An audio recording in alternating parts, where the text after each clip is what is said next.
प्रयागराज में त्रिवेणी तट पर स्नान के बाद धीरेन्द्र कृष्ण शास्त्री बागेश्वर महाराज ने सनातन एकता का संदेश दिया। स्नान के उपरांत वे लेटे हनुमान मंदिर पहुंचे, जहां उन्होंने भगवान के चरणों में देश को हिंदू राष्ट्र बनाने की प्रार्थना अर्पित की।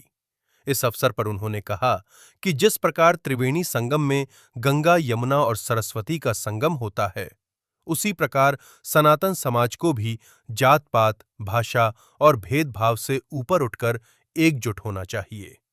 उन्होंने समाज में एकता और समरसता पर जोर दिया। बागेश्वर महाराज ने कुछ कंपनियों पर भी निशाना साधते हुए कहा कि लेंसकार्ट जैसी कंपनियां हिंदू समाज की भावनाओं को आहत करती हैं और ऐसे संस्थानों का बहिष्कार किया जाना चाहिए। उन्होंने कहा कि भारत में व्यापार करने वालों को यहां की भावनाओं का सम्मान करना चाहिए। आज हमने संगम स्नान किया, बड़े हनुमान जी लेटे हुए हनुमान जी के दर्शन किए।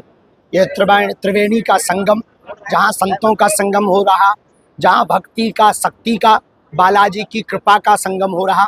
दिव्य हनुमान कथा प्रयागराज में रेल घाट पर प्रतिदिन सायं 4 बजे के बाद में 3 दिवसीय कथा के मध्य में आज हमें लेटे हुए हनुमान जी के अद्भुत दर्शन भये और उनके दर्शन करके विश्व की मंगल कामना के लिए प्रार्थना की। भारत हिंदू राष्ट्र हो जाए, ये हमने बालाजी से प्रार्थना की।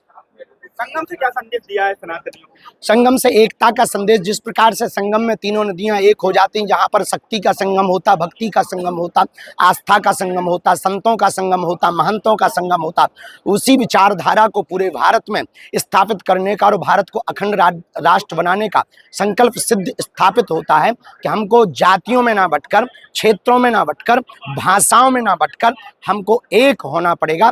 तभी भारत हमारा भव्य होगा, दिव्य होगा, नव्य होगा और भारत हिंदू राष्ट्र होगा। और जो